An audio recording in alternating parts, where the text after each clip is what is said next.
History remembers Lapu Lapu as the fearless hero who stood against the Spanish and killed Ferdinand Magellan.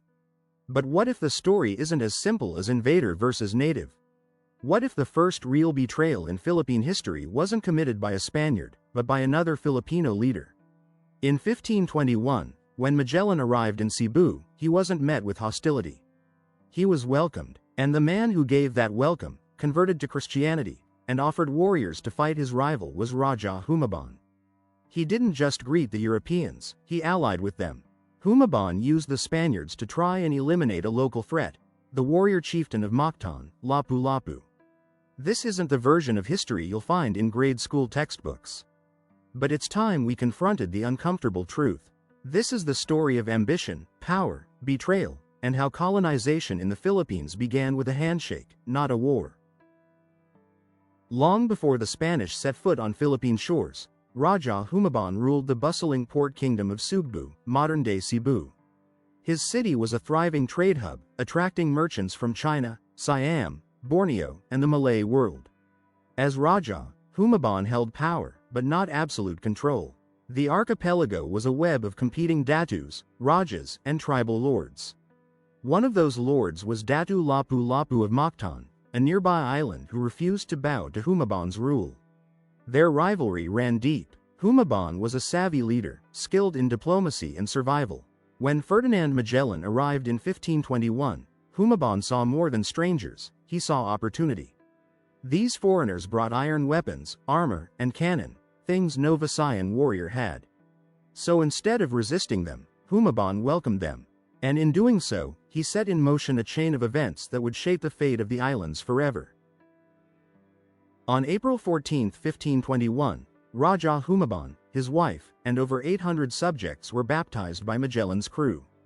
Humabon took the name Carlos, after the King of Spain. His wife became Juana. This mass conversion was celebrated by the Spanish as a triumph, but for Humabon, it was also political strategy. He understood that aligning with the newcomers might bring him weapons, prestige, and the upper hand against rival chieftains like Lapu Lapu. In return, Magellan promised military support. When Humabon informed him that Lapu Lapu had refused to convert or recognize Spanish authority, Magellan vowed to confront him. But this wasn't just about religion, it was a calculated move to eliminate a rival using foreign power. Humabon didn't want to destroy his enemies through battle, he wanted Spain to do it for him. In Magellan, Humabon saw a sword he could point at whoever stood in his way. The Battle of Mactan on April 27, 1521, is often remembered as a glorious Filipino victory. But few realize it was Humabon who requested the confrontation. Magellan landed on Mactan expecting a swift victory. He brought fewer than 50 men and expected support from Humabon's warriors. But when the battle began, Humabon's troops stayed on the ships. They watched from a distance. It was a trap born of overconfidence. Lapu Lapu and his men, numbering over 1,500, overwhelmed the Spaniards. Magellan was wounded by a spear and then struck down. His death was not just a defeat, it was humiliation. Humabon had orchestrated the fight but never risked his own forces. It was calculated, let the foreign soldiers die if they must, but remove Lapu Lapu as a threat.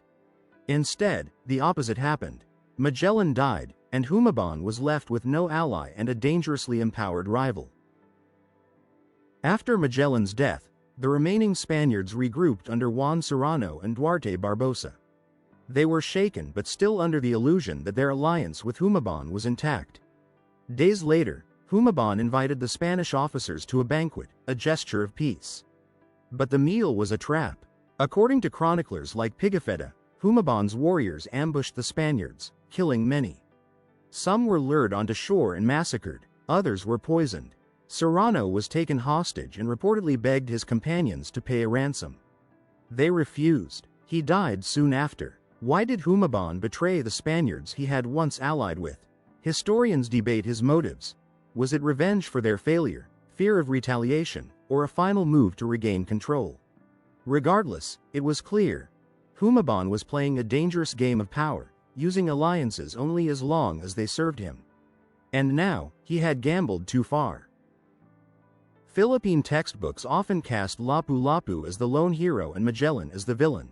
but they rarely explain why Magellan was there in the first place.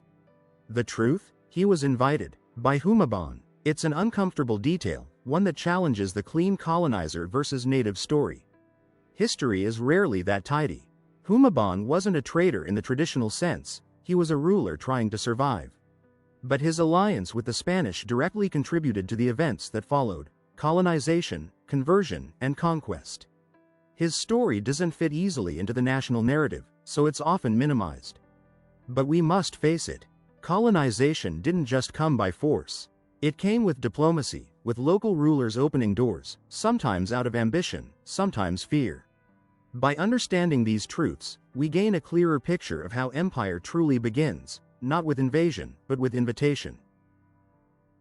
Rajah Humaban's role in history isn't one of simple betrayal or cowardice. He was navigating a world of fragile alliances, foreign threats, and internal rivals.